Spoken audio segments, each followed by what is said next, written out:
Atos capítulo 2. Uma alegria ter aqui com a gente o Absolu. Sabá?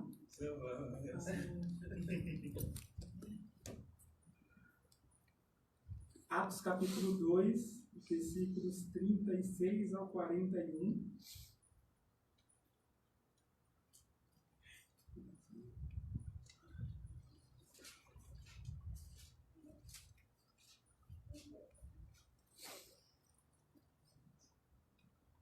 Capítulo 2, versículos 36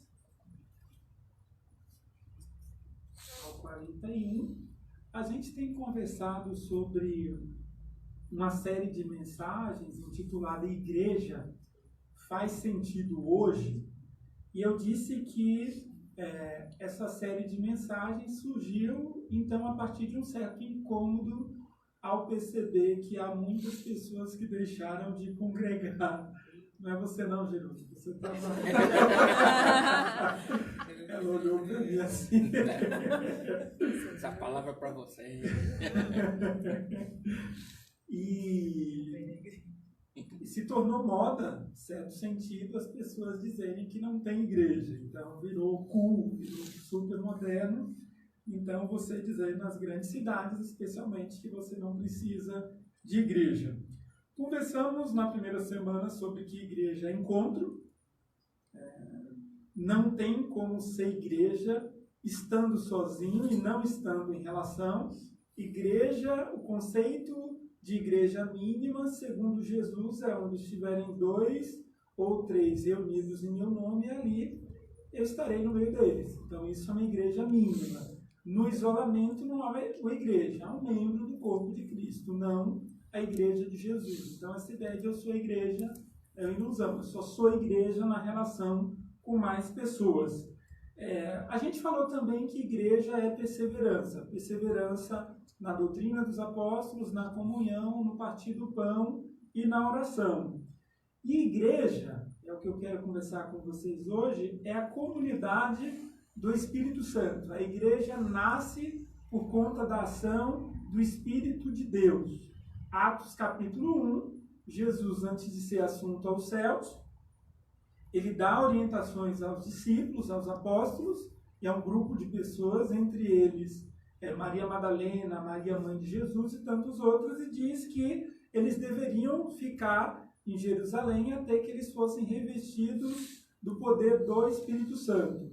A partir dali, eles seriam testemunhas em Jerusalém, Judeia, Samaria e até os confins da terra. Eles permaneceram ali, 10 dias depois veio o dia de Pentecostes, estavam reunidos no cenáculo, no sobreandar de uma construção, e enquanto eles estavam ali orando, eles ouviram o som como sendo o som de uma tempestade, de um vento muito forte, e línguas repartidas aconteceram ali. Eles começaram a falar em vários idiomas, e como era a festa do Pentecoste, tinha judeus oriundos de várias partes dos países do mundo e dos continentes que estavam ali para celebrar o Pentecostes em Jerusalém, e essas pessoas ficaram surpresas com esses homens galileus falando na língua de cada um daqueles turistas ou daqueles expatriados, do pessoal da diáspora dos judeus que estavam morando em outros países,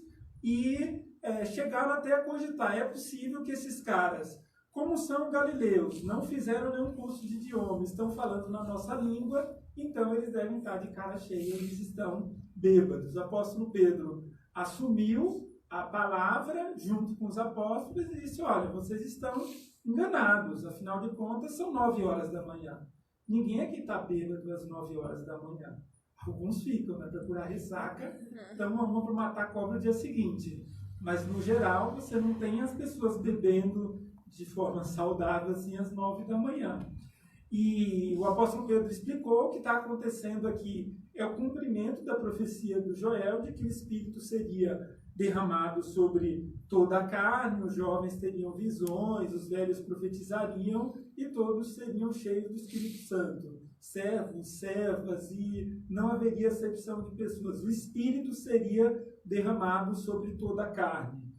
Pedro, então, se dirige para esse grupo E na mensagem do Pedro, Pedro fala o seguinte para eles: olha, aquele Jesus que vocês se juntaram com os ímpios e mataram vocês judeus, aquele Deus não o deixou na sepultura, o ressuscitou dos mortos, ele está sentado à direita de Deus, ele recebeu o Espírito de Deus e agora ele está nos dando do seu Espírito.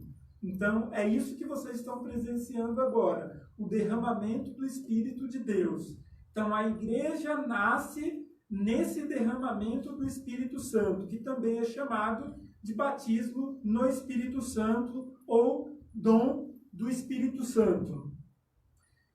E é nesse momento, quando Pedro está dando esse discurso, que vai para esse texto que eu citei, a partir do versículo 36 até o versículo 41, diz assim, Pedro falando: portanto saibam com certeza, todos em Israel, que a esse Jesus que vocês crucificaram, Deus fez Senhor e Cristo.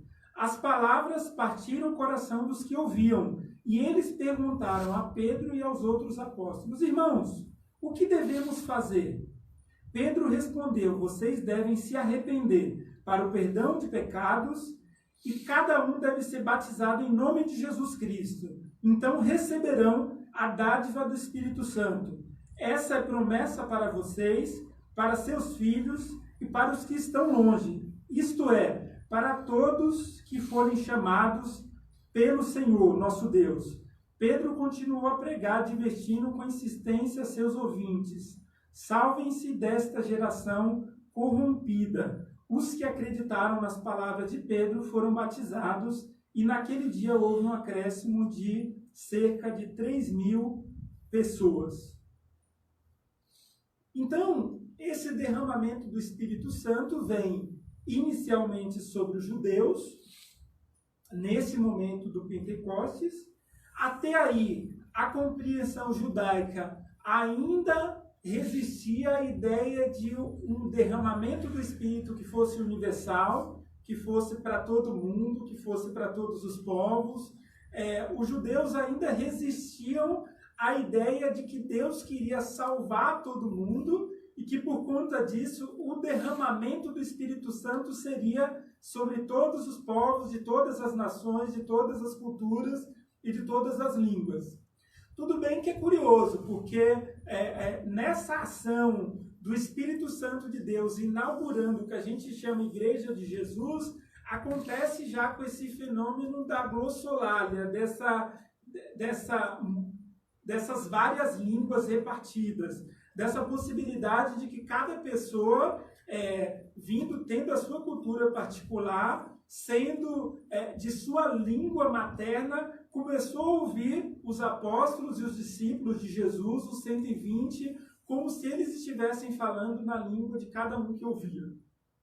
Então, de certa forma, o que Deus estava sinalizando essa mensagem é para todos. Como eu não vou ter intérprete para todos, logo eu vou fazer o milagre de maneira que cada um ouça as maravilhas de Deus na sua própria língua. Isto é, esse alcance universal do Evangelho. Até então, os judeus nessa compreensão. A salvação é para nós, nosso Deus é Eli, isto é, Deus meu, Ele é só meu, Ele é só do nosso povo, e nosso povo tem que prosperar e as outras nações que se danem. Só que, mais à frente, quando a gente vai lá para Atos capítulo 8, a gente tem a morte de Estevão, o primeiro mártir da igreja, e o apóstolo Paulo consentiu na morte dele, pois ele era um perseguidor da igreja, e nessa ocasião a igreja de Jerusalém ela se dispersou, cada um foi para um lado, só ficaram lá os apóstolos. E um dos caras que saiu de lá foi o Felipe era um dos diáconos. Lembra quando rolou uma confusão na repartição da comida, da grana? E aí os apóstolos disseram: olha, o nosso ministério apostólico é a oração e a palavra. A gente não pode ficar cuidando de coisa de serviço social, de repartir comida. E elegeram lá 7 diáconos, entre eles o Felipe. Nesse momento da perseguição da igreja em Jerusalém, o Felipe, então, foi levado pelo Espírito Santo a Samaria. Samaria é aquele povo que a gente já conversou várias vezes aqui, que então são judeus misturados com os assírios, da época de 722 a.C., logo não eram considerados judeus puros, eram judeus mistos, então não eram a partir da interpretação da época, de uma raça pura. E nesse momento a compreensão do evangelho vai se expandindo para além dos judeus. O Filipe prega o evangelho lá aos samaritanos, lá na região de Samaria, e as pessoas começam a se converter. E aí o Filipe fala, se as pessoas estão aceitando a palavra de Jesus, o evangelho de Jesus, vamos batizá-las. Mas ele batizava na água. Lá de Jerusalém, os apóstolos ouviram dizer, olha, o discípulo Filipe está pregando na região de Samaria, o pessoal está se convertendo. Olha, vamos descobrir o que está acontecendo lá. Vamos mandar Pedro e João para lá. Pedro e João foram com a comitiva para Samaria tentar descobrir o que estava acontecendo. Chegando lá, eles ficaram empolgados, porque disseram, realmente, as pessoas estão se convertendo. E apareceu lá um Simão, chamado de Mágico, e esse cara estava lá, e ele era muito famoso na região, porque ele fazia muitas mágicas. Então, ele era aquele cara do ilusionismo do século I. Então, ele montava um palco, fazia mágicas, o pessoal ia à loucura, pagava grana para ele passava o chapeuzinho e ficava rico de tantos denários, de tantas moedas lá. E o apóstolo Pedro e o João começaram a impor as mãos sobre as pessoas que já tinham sido batizadas nas águas pelo discípulo Filipe, impunham as mãos e o Espírito Santo vinha sobre aquelas pessoas, sobre os samaritanos. E aí o Simão, o mágico, viu isso e falou assim, quanto que vocês querem? Na boa, assim, 10 conto, tá bom? Assim, como disse o cara lá do Rio de Janeiro, 10 milzinho, assim, para eu ter esse poder de impor as mãos sobre as pessoas e elas receberem o Espírito Santo. O Pedro já falou, sai daqui, Satanás. Tu vai pro inferno, tu vai pro raio que te pariu, enfim, tal. E aí o cara falou, não, ore por mim para que não aconteça tudo isso de ruim que você falou. Eu falei, você precisa se converter. Então foi aquela confusão.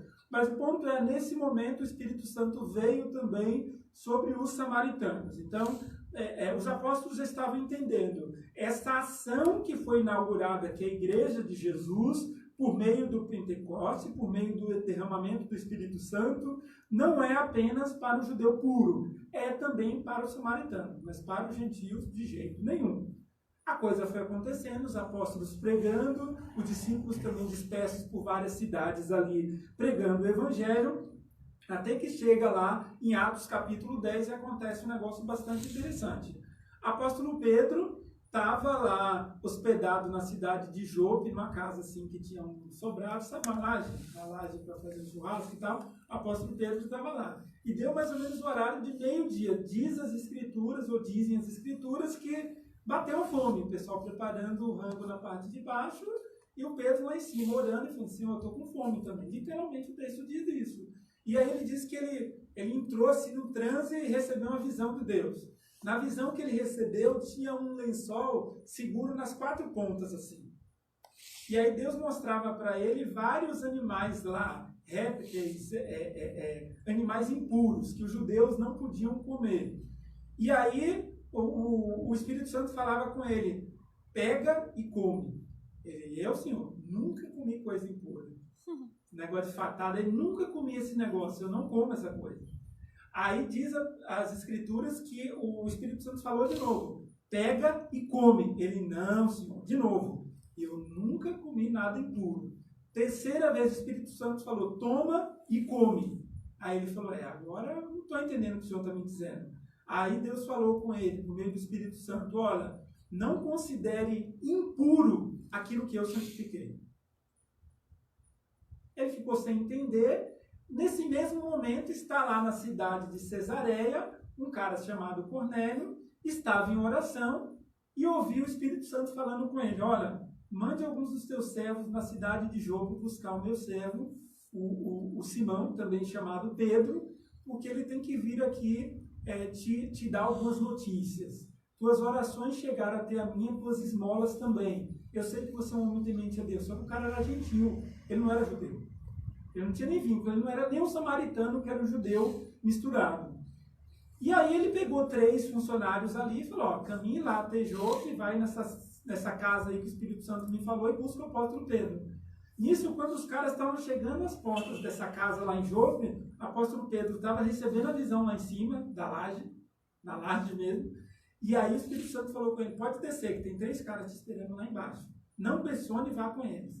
Quando Pedro chegou, o cara estava procurando. Tem um tal de Simão aí, que aqui é a casa de Simão, né? Mas aqui é a casa do Simão curtidor, o cara trabalha com couro.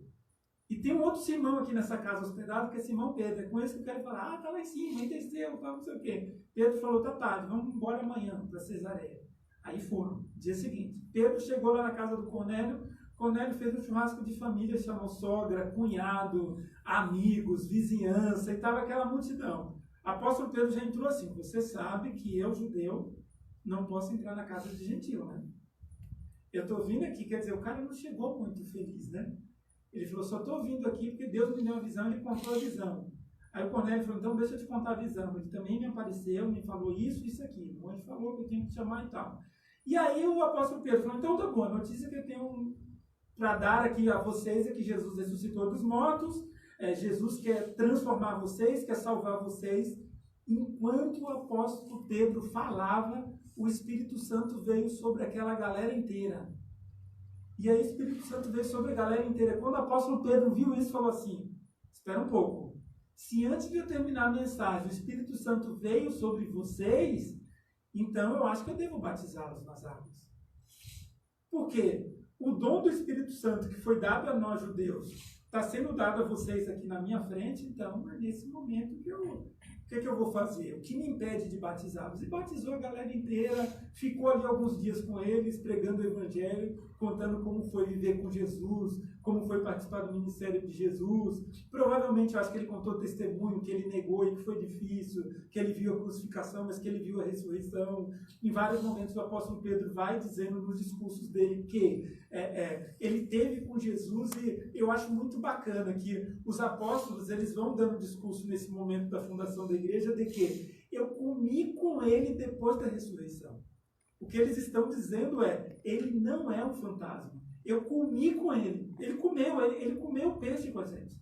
Ele me encontrou na praia, a gente catou um peixe, colocou uma brasa lá e a gente fez um churrasco ali. Ele comeu com a gente. Então, os apóstolos, eles estavam assim, maravilhados. Eu dizia ainda para alguém essa semana que quando o texto diz que nessa igreja primitiva eles doavam tudo, vendiam tudo que tinham e doavam aos pés dos apóstolos, é porque o conceito deles daquele momento é que o retorno de Jesus, a segunda vinda de Jesus, era iminente. Estava por acontecer a qualquer momento. Era do tipo assim, a gente está trocando ideia agora, dizendo, ó, pessoal, talvez a gente se encontre no domingo que vem, tá ok? Mas assim, é possível que Jesus volte até lá. Eles tinham estado com Jesus há muito pouco tempo. Jesus ressuscitado. Então, a esperança deles era esse reencontro. Era quando Jesus iria buscá-los. Então, por conta disso, até que eles acabaram vendendo tudo que tinham. O computador parou. Vendendo tudo que tinham. Então, não tinha essa coisa de para que guardar dinheiro, para que juntar bens, não precisa, porque Jesus vai voltar agora. Então, por isso que eles faziam isso. Eu estou dizendo, a gente não está dizendo venda tudo que tem, voltou. Venda tudo que tem e assim, dê aos pobres e fique de boa, tal. Não é essa a ideia, né? Mas nesse momento aí, vai se expandindo esse conceito de que a igreja de Jesus é a comunidade do Espírito Santo e que não está restrita ou a nenhum grupo específico. A comunidade de Jesus, inaugurada pelo Espírito Santo de Deus, tem um alcance que é um alcance universal, que tem um alcance que sempre é para todos os grupos, para todas as tribos, para todos os povos. O amor de Deus que está sobre nós está sobre todos os povos, está sobre todas as pessoas. Nós não temos exclusividade. Esse amor de Deus não pode ser acabado em alguém, limitado a um grupo. Ele sempre se expande. Uma das características do amor de Deus é essa expansão incondicional e ilimitada. Nas nossas relações de amores, a gente tem nossos limites. De amar o outro, de perdoar o outro. Por isso a pergunta que fizeram para Jesus, a gente perdoa 7 vezes, assim, tá de boa, assim, 7 vezes, depois já era. 8ª vez a gente fica mal, a gente volta, a gente desfaz o Face, a gente deixa de bloqueia seguir no no Insta, bloqueia no WhatsApp. Não, é 70 vezes 7. Alguns não, alguns menos que isso, mas assim, no geral, o que Jesus está dizendo é, tenha sempre disposição de perdoar. O que não significa restabelecimento total de vínculo, dependendo da situação e que tipo de trauma deixou, que tipo de sofrimento gerou. Alguns rompimentos são necessários, inclusive, para que os dois lados sigam bem, sigam na vida, e isso não é nenhum absurdo, isso não é nenhuma heresia.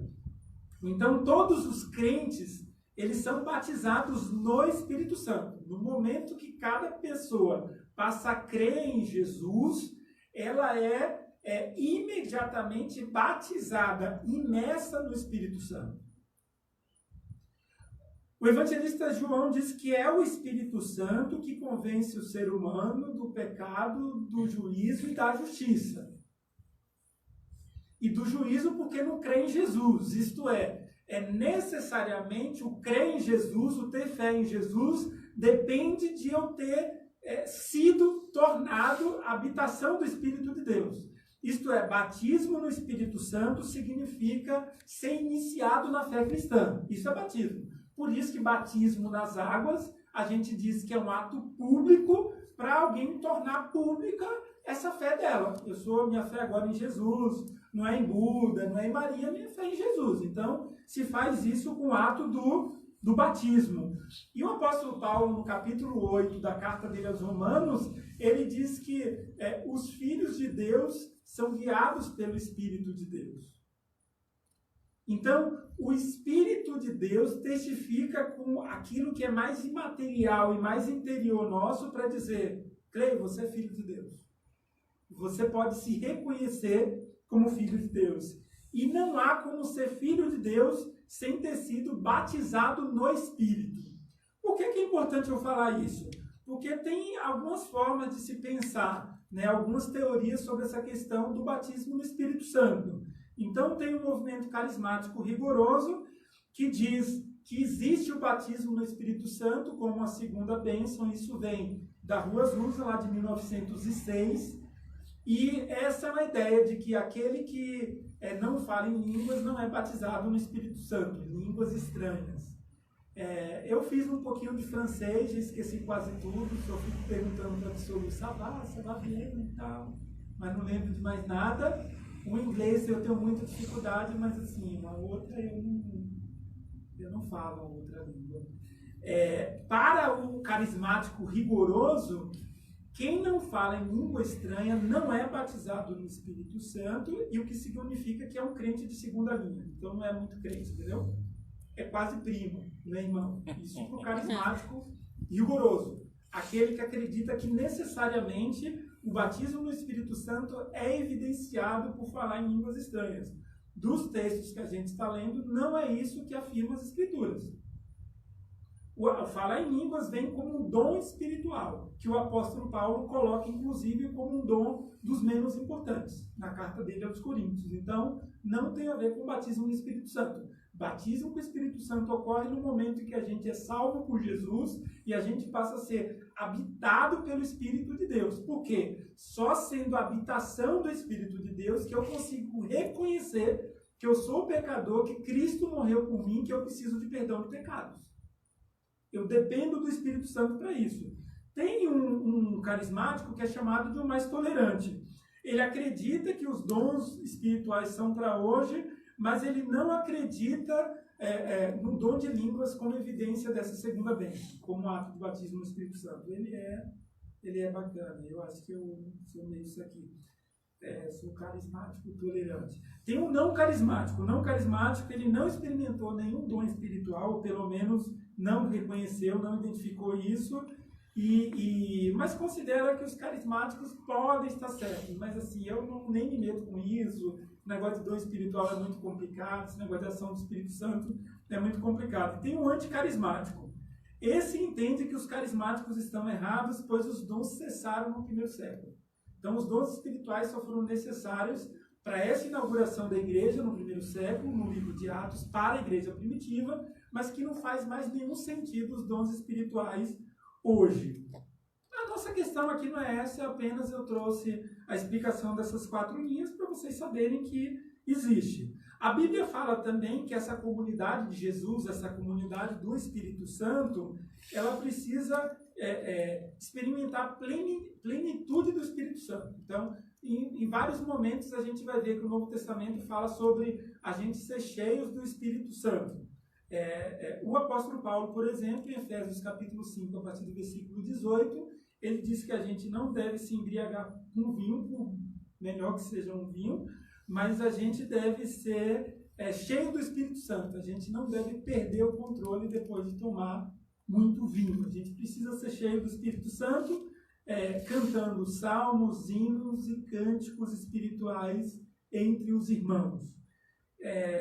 Ser cheio do Espírito Santo também tem a ver com vocação, tem a ver com missão. Por exemplo, quando o apóstolo Paulo se converteu, passou um tempo lá, 14 anos distante, falando com Jesus, provavelmente Jesus aparecendo para ele, ensinando coisas para ele. Ele disse que teve num lugar chamado Terceiro Céu, a gente não sabe exatamente onde que ele estava, não era Marte, essa opção não cola, não era isso aí, mas assim, o apóstolo Paulo estava na igreja de Antioquia, e enquanto a igreja de Antioquia estava em oração, o Espírito Santo disse à igreja que a igreja deveria separar Paulo e Barnabé para uma missão. E todos foram cheios do Espírito Santo, e essa unção do Espírito Santo que veio sobre eles foi o poder do Espírito Santo que deu para eles a capacidade de exercer a missão que eles receberam de Deus, exercer os dons que eles receberam, no caso deles, como evangelistas e apóstolos. Barnabé também foi considerado apóstolo, não entre os 12 apóstolos, mas como aquele que vai, planta a igreja. Apóstolo é igual a missionário. Aquele que vai plantando a igreja é um apóstolo. Em certo sentido, no sentido muito extenso, o que a gente faz aqui no Café, como é a plantação de igreja, é um ministério apostólico. Mas não é igreja apostólica e café, ok? Então, no sentido de missão. Uma vez que você planta a comunidade de Jesus no local específico, esse ministério é um ministério missionário, logo ele é apostólico. E necessariamente, sem a ação do Espírito Santo sobre a comunidade de Jesus, que é a comunidade do Espírito, você não tem o desenvolvimento dos dons espirituais. Se a gente for ler nas Escrituras, certamente a gente não vai abrir agora, mas só dando referência, é facinho de fixar. 1 Coríntios capítulo 12, Romanos capítulo 12, Efésios capítulo 4 e 1 Pedro capítulo 4. Então, Romanos e Coríntios capítulo 12, Efésios e 1 de Pedro capítulo 4. São os 4 textos do Novo Testamento que falam sobre dons espirituais. Os dons espirituais relatados no Novo Testamento são esses: profecia, e profecia tem a ver com falar. Então, nesse momento eu sou um profeta, segundo o dom espiritual. Então, quando eu explico as Escrituras, isso é o dom de profecia. Entender as Escrituras, todo mundo entende pelo Espírito de Deus. Explicar as Escrituras só consegue ter uma explicação clara quem tem o dom da profecia. Então, a dom da profecia tem a ver com isso, com explicar as Escrituras. Então, o dom da profecia. O dom do serviço, geralmente não se fala sobre esse, mas é o dom do serviço, é um dom espiritual. Então, significa, eu não vou servir porque eu não tenho o dom do serviço. Eu tenho o dom de ser servido. Não existe esse dom. O dom de ser servido, ele não existe. Então, o dom do serviço é aquele que, ele nitidamente, para toda a comunidade, ele serve mais do que todo mundo. É dele, é da pessoa. A pessoa está ali servindo o tempo inteiro. Você fala, meu Deus do céu, a pessoa não está servindo. Aquela luz está assim, já vamos trocar a lâmpada, já não sei o quê. É o dom de serviço. Se confunde um pouquinho, geralmente os diáconos têm esse dom do serviço.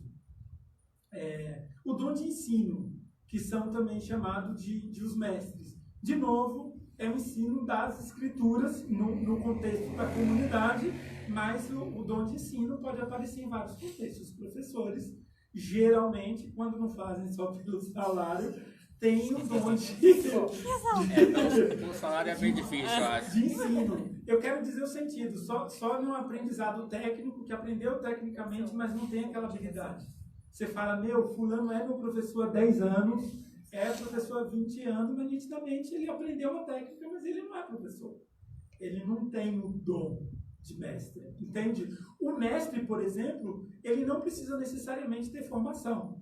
Isso, no contexto de igreja, é muito comum você ver. Você chega lá em lugares muito distantes e naquela igreja, assim, não existe naquela cidade, naquele povoado, nenhum curso de teologia. E você vê o cara simples, às vezes, não sabe ler, outra pessoa lê a Bíblia para ele, mas ele é mestre. Ah, não, é absurdo. Você está dizendo que alguém que não sabe ler pode ter o dom de mestre? Sim. Porque o outro lê, mas quem interpreta e explica é ele. O dom de mestre é dele, o outro só está lendo. Ler qualquer pessoa pode ler. Explicar, só ele consegue. Entende? Então, os dons espirituais, lógico, o ideal é que a gente se prepare para desenvolvê-lo, a gente se aplique, mas em alguns contextos isso não é possível. Então, o Espírito Santo não vai dizer, porque não tem faculdade nessa cidade, eu não vou derramar dons espirituais sobre as igrejas aqui. Então, não existe isso, né? Independe do MEC. O dom de exortação, geralmente são aqueles irmãos que são mais diretos. Só que aí o pessoal fala, esse sou eu sou muito direto, eu já dou na cara de todo mundo. Então, mas não só é dar na cara, é bater e assoprar. Ouviu isso? Então, é a pessoa que bate mais acorda. Se ela empurrar, ela está com o braço atrás para segurar. Isso é o dom de exortação. Quem sai por aí batendo, magoando as pessoas, dizendo que o dom de exortação, isso é do inimigo, filho. Então está sendo mal utilizado. Só está utilizando uma parte do dom de exortação. Isso não é. Lembre-se, os dons espirituais, eles acontecem na comunidade de Jesus, são derramados pelo Espírito Santo para a edificação da igreja. Quando eu saio magoando as pessoas, agredindo as pessoas, tornando as pessoas tristes por conta do que eu disse ou de como eu agi, isso não é dom de exortação. Pelo contrário, é espírito de contenda. É o dom da destruição. Exatamente. O dom da contribuição. Irmãos, todo mundo deve participar dos recursos financeiros e das despesas da comunidade local. Porém, alguns, de fato, têm como dom espiritual a contribuição. Aqui no café, por exemplo, a gente tem. Então, tem pessoas que têm o dom da contribuição, é um dom espiritual. A pessoa vai lá e taca-lhe pau e faz lá as tags para conta da igreja. Isso todo lugar tem. A igreja precisa disso. Se a igreja ficasse só com a murriagem de todo mundo somando junto, então fica difícil, entende? Então, você precisa ter, e é lógico que nem todo mundo tem isso como dom espiritual. Perceba isso muito claramente. Estou brincando, mas assim, cada um dê conforme a sua condição. E feito isso com alegria, ok. Não tem regra, fulano é melhor porque ele dá 500, eu só dou 100. Não existe isso. Inclusive, Deus está pouco importando com esse valor monetário nosso. Não é isso. O que eu estou dizendo é que tem pessoas que ela tem uma disponibilidade maior. E você pode falar, orando, não, contribuir. Ele pega o dinheiro mesmo e taca.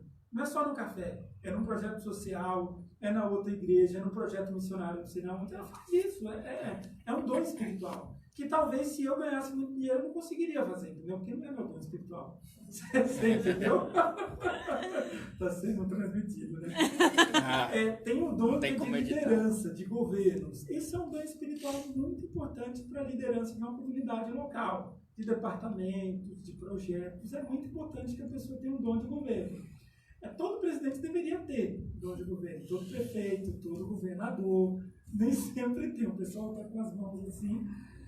Dom de misericórdia, também chamado de dom de socorro. Essa pessoa sempre disponível para socorrer todo mundo, mais do que eu eu não tenho esse dom de misericórdia, não sou de ajudar ninguém. Não, a gente é crente, a gente precisa saber que a gente deveria ajudar as pessoas, mas essa pessoa tem alguma coisa. Perceba que o dom espiritual, em tese, em certo nível, está com todo mundo, mas ele é acentuado. Ele vai ao cubo, assim, ele vai à 10ª potência de quem tem o dom espiritual. Então, você olha e fala, isso, esse é o dom espiritual dele. Palavra de sabedoria é um outro dom espiritual. E isso aqui independe do conhecimento formal. Às vezes você fala com alguém simples e tal, e ela te dá uma palavra de sabedoria que você fala, por que ninguém nunca me disse isso? Aí é outra discussão. Já disse, eu que não ouvi, mas enfim. A gente fala, isso dirigiu a minha vida. É isso. Palavra de conhecimento é um outro dom espiritual, parecido com palavra de sabedoria, mas aqui também tem a ver com uma questão muito específica. Naquela área específica que você está passando a necessidade, e a pessoa vem e ilumina o teu conhecimento naquilo. Ele ajuda, ele é um canal que é como se ele jogasse uma luz sobre você. E aí você fala, é isso. Sabe? Ele se mistura um pouquinho com a palavra sabedoria. O dom de fé. Todo mundo tem que ter fé, e o apóstolo Paulo diz que a fé é dom de Deus, é presente de Deus. Mas essa pessoa tem uma fé acima da média. Então, por isso que ela tem o dom de fé. Assim, ela fala, você fala, não acredito que essa pessoa está falando. E acontece. Você fala, pai, que fez a bruxaria? Não. Provavelmente ele tem o dom da fé. De novo, é acentuado isso nele. Dons de curar. Alguns também têm, ainda hoje, século XXI. Alguém tem o dom de curar, ora por alguém, a pessoa é curada, acabou, não tem o que questionar.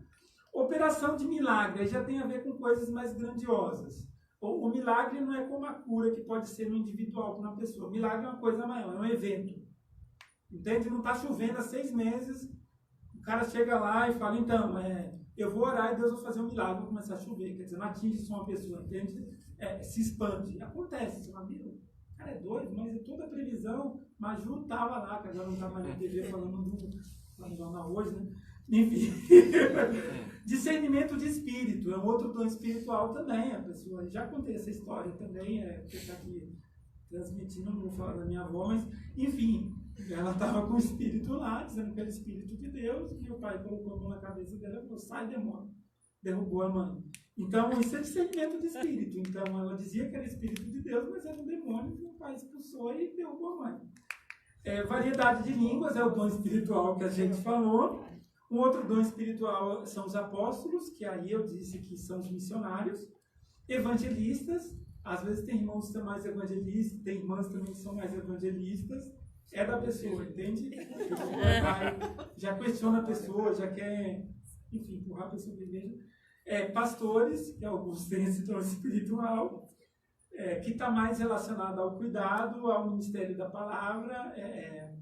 Geralmente o pastor ele é mestre, então ele é pastor, ele cuida de gente, mas ele tem uma certa habilidade com as escrituras, de interpretar, de estudar, de transmitir. É difícil quando você tem um pastor que não tem conhecimento das escrituras ou que não tem o dom de mestre, porque como que vai ensinar a igreja sem entender o que está lendo, fica um pouco difícil. Dom de interpretação de línguas, que o apóstolo Paulo diz que na comunidade de Corinto, se alguém falar em línguas, que tenha outro para interpretar. Tem outros dons pouquíssimos falados, mas ele é meio polêmico, mas tem um dom de pobreza voluntária. Pobreza voluntária. 1 Coríntios, capítulo 13, versículo 3. Se eu vendesse todos os meus bens. Então ele tende a pegar o que tem e dar para outros. 1 Coríntios, capítulo 13, versículo 3. Tem um outro ponto, exatamente, franciscanos eles em tese teriam o dom dessa pobreza voluntária. Missão transcultural, Efésios capítulo 3, versículos 7 e 8, quando é chamado para outros povos e outras culturas. Tem um dom aqui, também é pouco falado, mas é o dom do celibato, 1 Coríntios capítulo 7, versículo 7. Eu nunca conheci pessoalmente alguém com esse dom, deve ser interessante. Geralmente o dom das pessoas é o casamento, então esse dom eu não conheço. Enfim, esses basicamente são alguns dons que as escrituras falam no Novo Testamento, mas eu particularmente não acredito que os dons espirituais estão restritos a esses. A gente tem que pensar que nem tudo que aconteceu foi escrito. Apóstolo João, no final do Evangelho de João, ele diz que se fosse escrever todos os atos de Jesus, o discurso de Jesus, ele aumenta, ele usa aquela figura de linguagem lá, do exagero lá, e ele diz que todos os livros do mundo não poderiam conter os atos e os discursos de Jesus. Apóstolo João. Então, esses são alguns dons espirituais. Eu acredito que há outros que estão hoje em atuação, mas que, às vezes, ou a gente não identifica nossos dons espirituais, ou às vezes a gente fica muito restrito a essa lista do Novo Testamento dos dons espirituais. Então a gente tem algumas habilidades que aparecem como canais de expansão do reino de Deus e de edificação da igreja, e são dons, habilidades reconhecidas pela comunidade local. Então, perceba, o dom espiritual necessariamente é alguma coisa que você tenha mais do que os outros, nesse sentido de característica, tá aí exponente para você, se destaca muito, é reconhecido pela comunidade de Jesus, por aqueles que estão no teu entorno, traz edificação para o corpo de Cristo. Por exemplo, eu tenho um dom de ser estrela. Não tem dom, eu tenho um dom de ser estrela. Edifica a mim mesmo. Assim, eu sou famoso, sou a pessoa, eu sou caro, minha hora é caríssima. É um dom espiritual. Um dom espiritual não está edificando ninguém. Só o narcisismo, mas enfim. Então, assim, o dom espiritual ele aparece com isso, com essas características. Certa vez, na verdade, a única vez que eu tive o privilégio de ouvir o René Padirra, aqui em São Paulo, na Missão Sal, ele deu uma palestra falando sobre igreja. Ele trabalha a eclesiologia, que é a doutrina da igreja, há mais de 30 anos.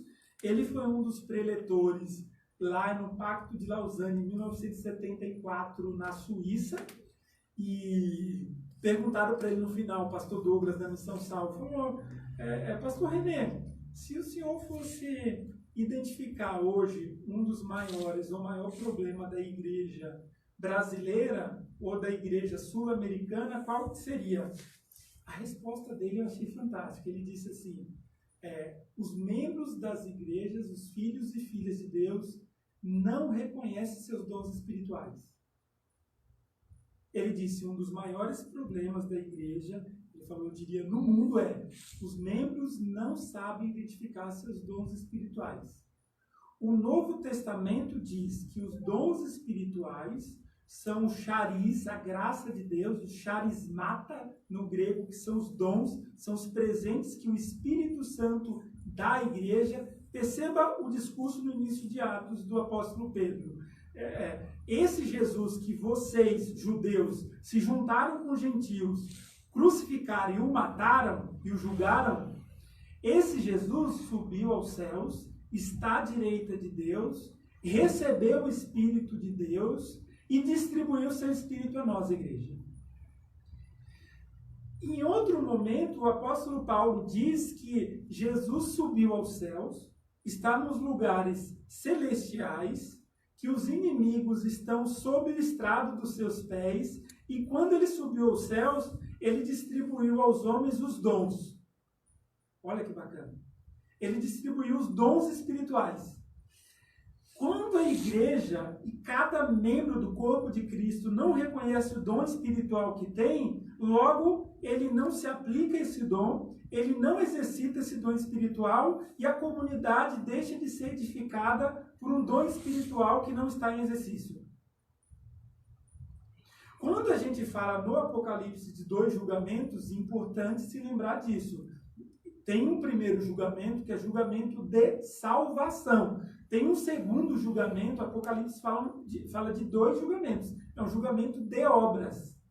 E esse julgamento de obras tem a ver com a utilização ou não dos meus dons espirituais.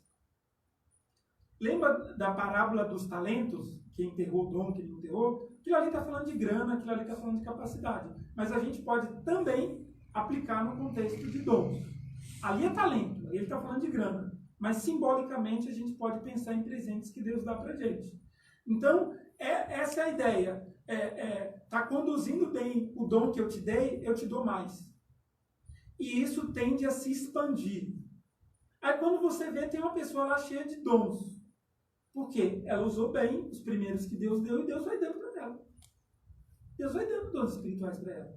E quanto mais aquela pessoa, homem ou mulher, exerce esse dom espiritual, mais a igreja é edificada e a igreja cresce.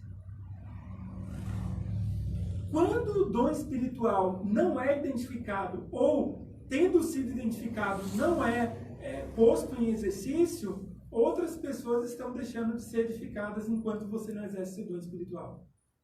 Então, a comunidade do Espírito necessariamente essa comunidade de dons.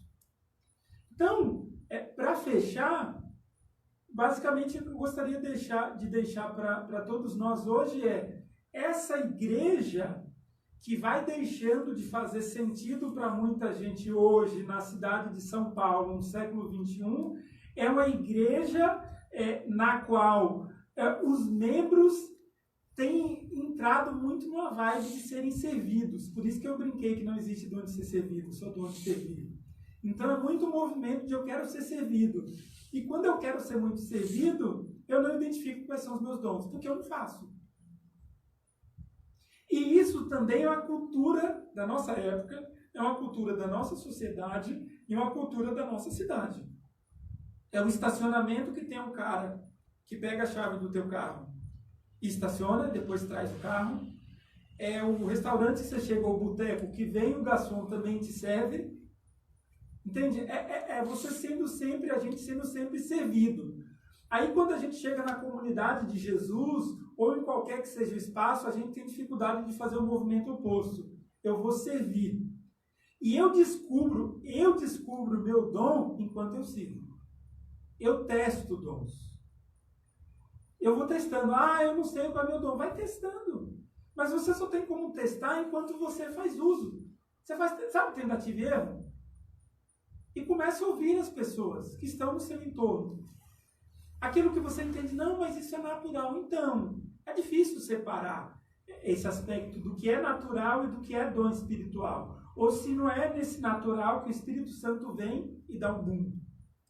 E te capacita, e te dá condições.